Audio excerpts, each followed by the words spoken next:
अजमल के मरने के बाद मैं मेके आ गई तो भाभी के बच्चे चोरियां करके मेरी बच्ची पर डाल देते। मेरा भाई मेरी बेटी को मार मार कर जख्मी कर देता। अगर अम्मा बचाती तो भाई एक दो थप्पड़ अम्मा को मार कर कहता, इनको लेकर दफा हो जाओ। एक दिन इसी सदमे से मां मर गई और फिर भाई ने हमें बेदखल कर दिया। मेरी बेटी मामू के घर खाना मांगने जाती तो वो मार कर भगा देते। एक दिन मेरी बेटी भागती हुई आई और बोली, जल्दी मामू के घर चलो। जब मैं वहां गई तो मेरी रूह लर्ज गई। वहां पर तो बहनें बेटियां हंसती बसती मेके आती ही अच्छी लगती हैं। तभी मेके वाले भी इसकी खूब आवभगत करते हैं। जानते हैं कि बहन मेहमान बनकर आई है, चंद घंटों बाद वापस अपने घर चली जाएगी। मगर खुदा ना खास्ता अगर कोई बहन बेटी उजड़ कर मेके की दहलीज पर पहुंचे और इसके माँ बाप भी जिंदा ना हो, भाई और भाभी के रहमो करम पर रह जाए, तो इसकी जिंदगी मजीद तकालीफ और जहनी अजियतों से भर जाती है। कुछ ऐसा ही मेरे साथ भी हुआ, या शायद हर इस औरत के साथ जो दो तीन बच्चों की मां बनने के बाद या तो शोहर से तलाक लेकर मेके आ गई या फिर मुकद्दर का लिखा समझकर बीविगी का ताज सजाए मेके चली आई। मेरी शादी मेरे माँ बाप की मर्जी से हुई थी। उन्होंने मेरे लिए अजमल को पसंद किया तो मैंने भी दिलो जान से अजमल को अपना शोहर मान लिया और इसकी फर्मा बरदार बीवी बनकर जिंदगी गुजारने लगी। अजमल भी बहुत अच्छा था। वो मजदूरी किया करता था मगर मेरी हर ख्वाहिश को पूरी करता था। मैं भी इसकी आमदनी के मुताबिक ही ख्वाहिशात किया करती थी। कभी भी अपने शोहर को मुश्किल वक्त में अकेला ना छोड़ा। एक साल बाद खुदा ने हमें एक बेटी से नवाजा तो अजमल बहुत खुश हुआ। पहली दफा बेटी को उठाया तो रोने लगा। कहने लगा कि खुदा ने मुझे बेटी दी है, मैं तो बड़े नाजों से इसे पाल पोस कर बड़ा करूंगा। बस खुदा से यही दुआ है कि खुदा इसके नसीब अच्छे करे, इसे कभी भी कोई तकलीफ ना हो। मैं भी अजमल की बात सुनकर रोने लगी और अपनी बच्ची को ढेरों दुआएं देने लगी। हमारे हालात जितने भी खराब थे मगर इसके बावजूद मैं अपने शोहर के साथ पुरसुकून जिंदगी गुजार रही थी। मेरे वालिद का इंतकाल हो चुका था। मेरी माँ ही थी या फिर मेरा इकलौता भाई था जो कि शादीशुदा था और अपने घर का था। जब तक अब्बू जिंदा थे मैं हफ्ते में एक बार मेके का चक्कर जरूर लगाया करती थी। अम्मी के साथ बैठकर ढेरों बातें करती। अम्मी भी मेरी बेटी को देखकर खुश हो जाया करती। मगर जब भाई की शादी हुई तो मेरी भाभी ने भाई को हमारे खिलाफ करना शुरू कर दिया। भाई भी मुझे अपने घर में देखकर माथे पर घूरी ले आया करता। मुझे अपने घर में देखता तो रस्मन दुआ सलाम लेने के बाद वहां से चला जाया करता था और मुझसे बोलने की भी जहमत नहीं करता। एक दफा जब भाई के यहाँ गई तो अम्मी नमाज पढ़ रही थी। मेरी भाभी घर में ही मौजूद थी। मुझे देखकर फौरन इसने मुंह फेर लिया और कमरे में चली गई। मुझे ये बात बड़ी दिल को चुभ गई थी। थोड़ी देर बाद भाई घर आया तो मेरी आंखों से आंसू निकल आए। आखिर को मैं भाई की लाडली बहन थी और इकलौती थी। भाई ने मुझे रोते देखा तो कहने लगा, क्या बात है, क्यों रो रही हो? क्या अजमल ने तुम्हें कुछ कहा है या कुछ परेशानी है? मैंने फौरन अपने आंसू साफ किए और बोली, कुछ नहीं भाई, मैं आज तुम्हारे घर आई हूँ और तुम्हारी बीवी ने मुझे देखकर मुंह फेर लिया, मुझसे बोलने की भी जहमत न की। मैं तो यूं ही वक्त गुजारने के लिए तुम्हारे यहाँ चली आती हूँ। अगर तुम्हारी बीवी को नहीं पसंद तो मैं यहाँ नहीं आती। भाई ने जब ये सुना तो खामोशी से कमरे में जाकर जब बीवी से ये बात कही तो भाभी ने तो वावेला मचा दिया था। वो झगड़ने लगी और बात यहाँ तक पहुंचा दी, इस घर में यहाँ तो तुम्हारी बहन रहेगी या फिर मैं। जब भी आती है तो अजीब ही फसाद फैला जाती है। जब शादीशुदा है तो अपने घर क्यों नहीं रहती? रोज अपनी बेटी को लेकर यहाँ चली आती है मुफ्त की रोटियां तोड़ने। भाभी की बात सुनी तो मेरा वजूद पत्थर का हो गया। मेरी माँ भाभी को डांटने लगी और यूं भाई भाभी और माँ तीनों आपस में लड़ने लगे। मेरा दम घुटने लगा था। मैं इन सब का कसूरवार खुद को समझने लगी कि मैं यहाँ आई और मेरी वजह से इनके घर में लड़ाई भरपा हो गई। मैंने हाथ जोड़कर सबको चुप करवाया और कहा, कोई बात नहीं, मैं माजरत ख्वाह हूँ। आप लोग आपस में झगड़ा बंद करें। आज के बाद मैं बिला जरूरत इस घर में कदम नहीं रखूंगी। अम्मी ने मेरी बात सुनी तो रोने लगी। कहने लगी कि तुम्हारे अब्बू का घर है, तुम जरूर आया करो। बेटियों का तो मान ही मेका होता है। मगर मैं कुछ ना बोली और अपनी बच्ची को लिए वापस घर आ गई। इसके बाद मैं दोबारा कभी भी भाई के यहाँ ना गई। हाँ, अलबत्ता माँ मुझसे मिलने जरूर आ जाया करती थी। मैंने घर आकर जब अजमल को बताया तो अजमल मुझे समझाने लगा कि तुम्हारा भाई अब शादीशुदा है, इसकी अपनी जिंदगी है। आज के बाद तुम वहां नहीं जाओगी, बल्कि तुमने अगर माँ से मिलना हुआ तो मैं खुद जाकर तुम्हारी माँ को यहाँ ले आया करूंगा। मैं भी खामोश हो गई, अलबत्ता अंदर ही अंदर ये बात चुभ रही थी कि शादी के बाद मेरा भाई बदल चुका है। खैर, वक्त के साथ साथ ये बात भी सीने में किसी कील की तरह बेहोश होकर रह गई और मैं जिंदगी में अपनी बच्ची के साथ आगे बढ़ने लगी। मेरी बच्ची गुलनाज इस वक्त 5 साल की थी जब खुदा ने मुझे दूसरी बेटी से नवाजा। मैं इन्हीं में ही मगन हो गई।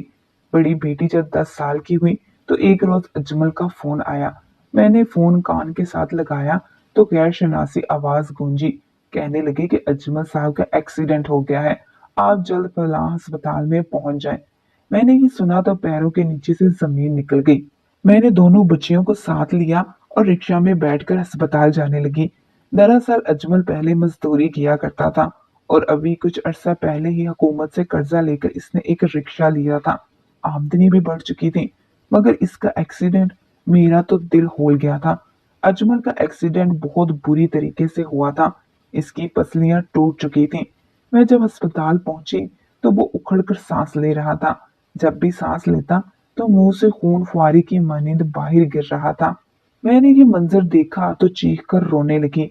बच्चियां तो मेरे पीछे छुप चुकी थीं। भला बाप की ये हालत कौन बर्दाश्त कर सकता था। मैं रोते हुए आंखों पर हाथ रखे अजमल के बेड के पास आकर बैठ गई। क्या हशर हो चुका था मेरे अजमल का। डॉक्टरों ने तो साफ जवाब दे दिया था कि इसको बचाना बहुत मुश्किल है। अजमल मेरी जानिब देखता हुआ धीरे धीरे सांस लेता कहने लगा, हिना, मैं जानता हूँ कि मैं कुछ लम्हों बाद इस दुनिया में नहीं रहूंगा। बस इतना ही कहूंगा कि हिम्मत मत हारना, मेरी बच्चियों का ध्यान रखना और हो सके तो मुझे माफ कर देना।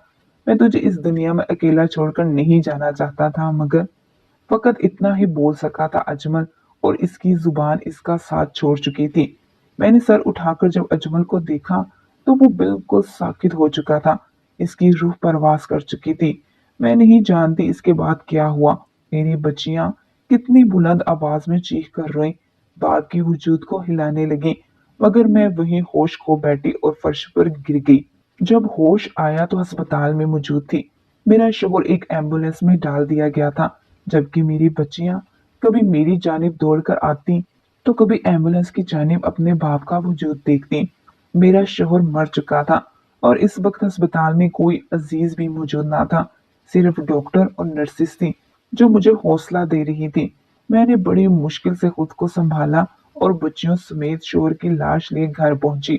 घर पहुंची तो अहले मोहल्ला को खबर हो चुकी थी कि यकीनन इस घर में कोई मौत वाक़ हो गई है। मगर हिम्मत ही ना हो रही थी कि कॉल करके माँ को बताऊं, भाई को बताऊं कि आज अजमल फौत हो गए हैं। मेरा शोहर मर चुका था और मेरी मासूम बच्चियां बाप की मैयत के पास बैठी दाड़े मार मार कर रो रही थी। अब्बू को उठने का कह रही थी, मगर वो क्या जाने, क्योंकि अब्बू तो अब हमेशा हमेशा के लिए जा चुके थे। बड़ी बेटी छोटी को सीने से लगाए बैठी थी, जबकि मैं पत्थर की मूरत बनी बैठी अपने शोहर को देख रही थी। न जाने कितनी तकलीफ बर्दाश्त करके इस दुनिया से चला गया था। माँ को देखा तो मजीद हिम्मत ना कर सकी और माँ के सीने लगकर रोने लगी। मुझे रोता देखकर मेरी बच्चियां मजीद रोने लगी। भाई और भाभी भी आए थे। कुछ ही देर बाद मेरे शोहर को घर से ले गए और मन्नो मिट्टी तले इसे दफन कर दिया। मुझ पर मेरे भाई ने सफेद चादर उड़ा दी। ये मेरी बेवकी की निशानी थी। कैसा वक्त था जब मैं सुर्ख आंचल सर पर ओढ़े अजमल की दुल्हन बनकर आई थी और आज इसी के घर में सफेद चादर ओढ़े इसकी बेवा कहलवाई जा रही थी। मेरी दोनों बच्चियां यतीम हो चुकी थी। मुझे ये सब कुछ एक ख्वाब सा लग रहा था। यकीन ही नहीं आ रहा था कि आज अजमल फौत हो चुका है। मेरे भाई और भाभी तो वापस अपने घर चले गए, मगर मेरी माँ मेरे पास ही रही, क्योंकि अजमल ने रिक्शा हुकूमत से कर्जा लेकर लिया था, इसलिए वो कर्जा तो हर हाल में वापस करना था। हमारे पास तो इतने पैसे ही ना थे जो कर्जे की अदायगी करते। मेरे पास जो भी जेवर था वो बेचकर मैंने एक ही दफा कर्जा अदा कर दिया। जिस घर में हम रहते थे वो घर किराए का था। जब मेरी इद्दत खत्म हुई तो एक रोज मालिक मकान हमारे यहाँ आया। अजमल की ताज़ियत करने के बाद कहने लगा, देखो बहन, जानता हूँ तुम लोगों पर मुश्किल वक्त आन पहुंचा है, मगर 5 माह हो चुके हैं तुम लोगों ने किराया अदा नहीं किया। मैं भी गरीब आदमी हूँ, मजदूरियां करके अपना गुजारा करता हूँ और कुछ आमदनी इस घर के किराए से आ जाती है। हो सके तो मुझे इस घर का किराया भी अदा कर दो, ताकि मेरे भी हालात कुछ बेहतर हो सके। इस शख्स की बात सुनी तो मुझे और भी परेशानी लाहक हो गई। 5 माह का किराया बहुत ज्यादा बनता था, भला मैं कैसे अदा करती। मेरी माँ ने जब ये सुना तो कहने लगी, तुम परेशान मत हो, मैं तुम्हारे भाई से बात करती हूँ, खुद फिर किराया अदा करके तुम्हें अपने साथ घर ले जाऊंगी।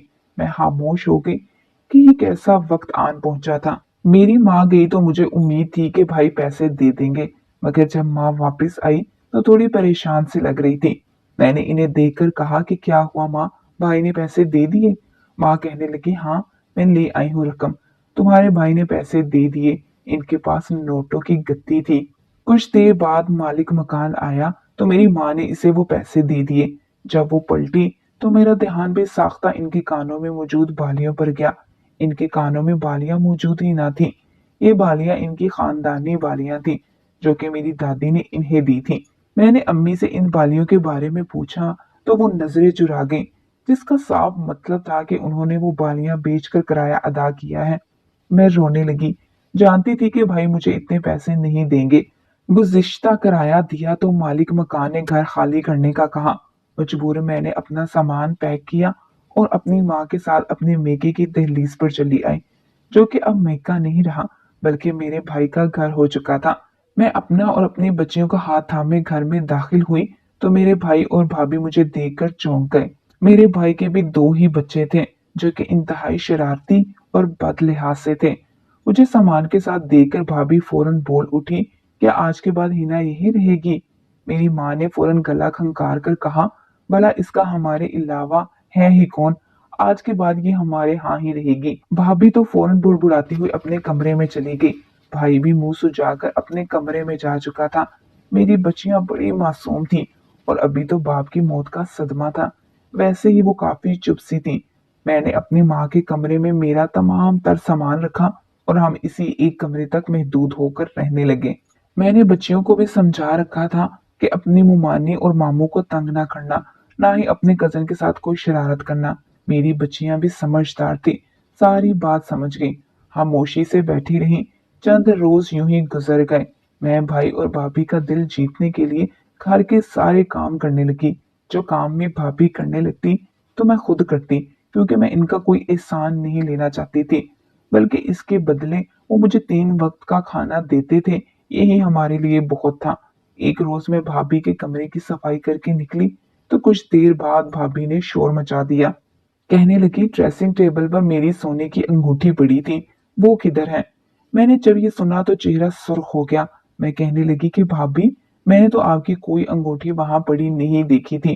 भाभी खून ख्वार नजरों से कहने लगी, मैंने खुद वॉशरूम जाने से पहले उतार कर रखी थी, कहीं तुमने चोरी तो नहीं कर ली? भाभी की बात सुनी तो मेरा वजूद काम गया। मैंने कानों को हाथ लगा लिया और बोली कि मैं भला ऐसे क्यों करूंगी, आपकी चीज है, मैंने चोरी करके क्या करनी है? मगर तभी भाभी का बड़ा बेटा बाहर निकला और इंतहाई बदतमीजी से कहने लगा, मैंने अपनी आंखों से देखा था गुलनाज आपके कमरे से कोई चीज उठाकर छुपाते हुए जा रही थी। भाभी फौरन आग बबूला होकर मेरी बच्ची के पास आई, जो इस वक्त बैग खोले स्कूल की पढ़ाई कर रही थी। इसने जो ही इसका बैग टटोला तो इसमें से इसकी सोने की अंगूठी निकली। ये देखकर तो मेरा चेहरा जर्द पड़ गया। मेरी बच्चियां हैरत से गूंगी बन बैठी थी। इसी लम्हे भाई भी घर आ गया। मेरी भाभी अंगूठी दिखा दिखा कर भाई को कहने लगी कि ये देख लो सरफराज, तुम्हारी बहन और भांजियों के काम। मेरी बच्ची सहम कर रोते हुए कहने लगी कि मैंने कोई चोरी नहीं की, ना ही मुझे पता है कि अंगूठी यहाँ कैसे आई। कुछ देर पहले यासिर मेरे पास आया था और इसने मेरे बैग किताब लेने के बहाने टटोला था। हो ना हो इसी ने ही मेरे बैग में ये रखी है। यासिर ये सुनकर बौखला गया। मैं तो हैरान हो रही थी कि इतना छोटा बच्चा भी इतनी बड़ी साजिश कैसे कर सकता है। मैं अपनी बच्चियों की आदत से वाकिफ थी, वो कभी भी ऐसी हरकत नहीं कर सकती थी। मेरी इस वक्त मजबूरी थी कुछ भी ना बोली, जबकि मेरी माँ मेरी बच्ची को कमरे में ले गई और पूछने लगी कि इसने चोरी की है, तो फौरन कहने लगी कि मैं भला चोरी करके क्या करूंगी, मैंने ऐसा कुछ भी नहीं किया।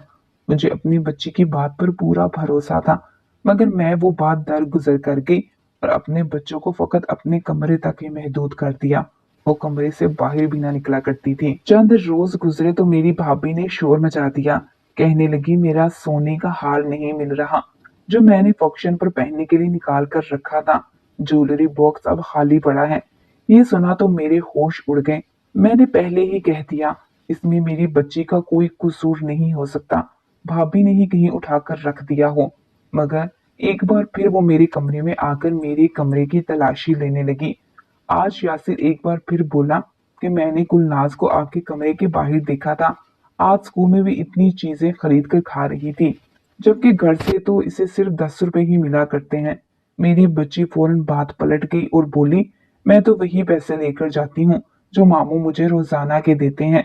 बल्कि यासिर के जेब में आज मैंने हजार हजार रुपए के नोट देखे थे जो वो अपने दोस्तों के साथ बैठकर इन्हें दिखा रहा था। और फिर ये लोग एक दुकान से सिगरेट लेकर पी रहे थे और इन्होंने बहुत सारी चीजें खरीदी थी जो बड़े लोग पीते हैं। ये बात सुनी तो मेरे पैरों के नीचे से जमीन निकल गई। मेरी भाभी हड़बड़ाकर अपने बच्चे को देखने लगी जो मासूम शक्ल बनाए खड़ा था। मेरा भाई गुस्से से आगे बढ़ा और मेरी बच्ची को मारने लगा। कहने लगा तेरी हिम्मत कैसे हुई छटांग भर की लड़की जो मेरे बच्चे पर इल्जाम लगाए। तेरे आते ही इस घर में नहुसत फैल चुकी है। अपने बाप के साथ मर क्यों ना गई तू। भाई की बातें सुनी तो मेरा वजूद लर्ज गया। मैं भाई को रोकने लगी। तभी माँ आगे बढ़ी और भाई को बच्ची से दूर करने लगी और बोली कि क्यों मार रहे हो बच्ची को जब ये कह रही है इसने ऐसा कुछ नहीं किया। तुम अपनी औलाद पर तो ध्यान दो। हर वक्त घर से बाहर आवारागर्दी करते रहते हैं। भाई ने ये सुना तो गुस्से से माँ को भी थप्पड़ मार गया और बोला कि आप भी अपनी बेटी को देखकर इसकी साइड लेने लगी हैं। कौन माँ अपने पोते पोतियों पर नवासी को तरजीह देती है। ये तो शक्ल से ही चोरनियां लगती हैं। बाप भी चोर डकैतियां करके ही इनको पालता रहा होगा। तभी तो अब ये हमारे यहाँ आकर मेरी बीवी के जेवर को चुरा कर बेच रही हैं। मेरी माँ बेटे से थप्पड़ खाकर तो जैसे पत्थर की मूरत बन गई। मरहूम शोर के बारे में मजीद बर्दाश्त न कर सकी तो चिल्ला उठी। भाई के पास गई और इसे बातें सुनाने लगी कि तुम्हारी हिम्मत कैसे हुई मेरे शोहर के बारे में ऐसा कहने की। वो तो मर चुका। अब तुम इसे तो बख्श दो। शर्म नहीं आती तुम्हें। बच्चों की लड़ाई में माँ को थप्पड़ मार दिया। जब मुझे अपनी बच्ची की तरबियत पर यकीन है तो तुम्हें भी अपने बच्चे पर नजर रखनी चाहिए। जब माँ कह रही है तुम्हें इसकी छानबीन करनी चाहिए थी। तब भाभी फौरन बोली और मेरे मुंह पर थप्पड़ मारकर कहने लगी हमारे टुकड़ों पर पलते हो और हमें ही बातें सुनाती हो। दफा हो जाओ हमारे घर से। मैं अभी गुस्सा हो गई और बोली नहीं रहती आपके घर। मेहरबानी आपकी जो इतना एहसान कर दिया मुझ पर। भाई कहने लगा माँ को भी साथ ही लेकर दफा होना। मजीद बोझ नहीं उठा सकता मैं। खबरदार जो सामने दोबारा यहाँ पर कदम रखा तो। वो चला गया था। अब मैं क्या करती। मजीद बर्दाश्त करना मेरे बस से बाहर हो चुका था। मजबूरन मैंने अपना सामान पैक किया। जब माँ को हिलाया तो बिस्तर पर बैठी थी। फौरन पीछे को गिर गई। मैं वो खुलाकर माँ को हिलाने लगी उठाने लगी मगर वो तो बिल्कुल ठंडी हो चुकी थी। मैं इन्हें डॉक्टर के पास ले आई। भाई भी साथ ही था मगर मेरी अम्मी हार्ट अटैक से मर चुकी थी। भाभी कहने लगी तुम्हारी वजह से ये सब हुआ है। मजबूरन 3 रोज तक चूंकि खानदान वालों ने आना था इसलिए मैं भाई के हाँ ही रही। जैसे मेहमान आना बंद हुए और माँ का स्वयं गुजरा तो भाई ने मुझे घर से निकाल दिया। इसी मोहल्ले में एक पुराना खंडर नुमा घर मौजूद था। इसका कोई वाली वारिस ना था। मैं अपने बच्चों को लिए सामान उठाए इस घर में रहने लगी कि जब इसका मालिक आया फिर देखी जाएगी। वो घर किसी भूत बंगले से कम ना था। मैं डरते हुए वहां रहने लगी और सिसकने लगी। खाने पीने की कोई चीज मौजूद ना थी। बच्ची कहने लगी कि मामू के यहाँ जाकर कुछ मांग कर लाती हूँ। शायद इनका दिल नरम पड़ जाए और वो हमें खाने को दे दे। मैंने अपनी बच्ची को बेच दिया और कहने लगी कि अल्लाह करे भाई इसकी भूख देकर कुछ खाने को दे दे। मैं अभी यही सोच रही थी कि मेरी बेटी भागती हुई वापस आई। वो हाँप रही थी। कहने लगी अम्मी मामू के हाथ जल्दी चलो। मैंने इससे पूछा तो कहने लगी कि बस जल्दी चले मामू तुम्हें बुला रहे हैं। मेरा तो कलेजा मुंह को आ गया था। मैं भागते हुए भाई के घर पहुंची। जब मंजर दिखाई दिया देखकर लर्ज गई। भाई मेरे कदमों में गिर गया और मुझसे माफी मांगने लगा। कहने लगा मुझे माफ कर दो। मेरी वजह से सब कुछ हुआ। मैं तुम्हारी बात पर यकीन कर लेता तो आज ये सब ना होता। दर हकीकत इससे तमाम राज पता चल गए थे। वो जेवर का गुम होना और फिर इल्जाम लगाना सब कुछ भाभी और इसके बेटे ने मिलकर किया था। दर हकीकत मेरे भाई का बड़ा बेटा यासिर नशेई बन चुका था। छोटी उम्र में गलत संगत की वजह से वो सिगरेट और नशा करने लगा था। इसने ही बहाने से अपनी माँ का जेवर बेचा था, जबकि भाभी सब जानते हुए भी खामोश थी। आज किसी तरह भाई ने इनकी बातें सुन ली थी। इसने अपनी बीवी और बच्चे को बहुत मारा था। इसे एहसास हुआ था कि इसकी वजह से कितनी बड़ी मुसीबत आन पड़ी है। मगर मेरी भाभी के बड़े बेटे ने जब घर बाप से डांट खाई तो वो घर से बाहर निकल गया। नशे की लत इस कदर लग चुकी थी कि वो सड़कों पर लूट मार करने लगा और लोगों के पर्स चुराकर पैसे लेकर नशा करने लगा। इसी नतीजे में पुलिस इसे पकड़ कर ले गई। इसे अपनी औलाद की तरबियत पर अब पछतावा हुआ था। वो मुझसे माफी मांगने लगा, मगर मैं रोते हुए कहने लगी कि अपनी माँ से माफी मांगो जिस पर तुमने हाथ उठाया था। आज इसी की सजा है कि तुम्हारी औलाद ने तुम्हें इस नौबत तक पहुंचा दिया। भाई मुझे वापस घर ले आया और किसी तरह बच्चे को भी जेल से निकलवा लिया, इसका इलाज करवाया। मगर खैर, मैंने भी कपड़े सिलाई करके अपना और अपनी बच्चियों का कुछ खर्चा उठा लिया।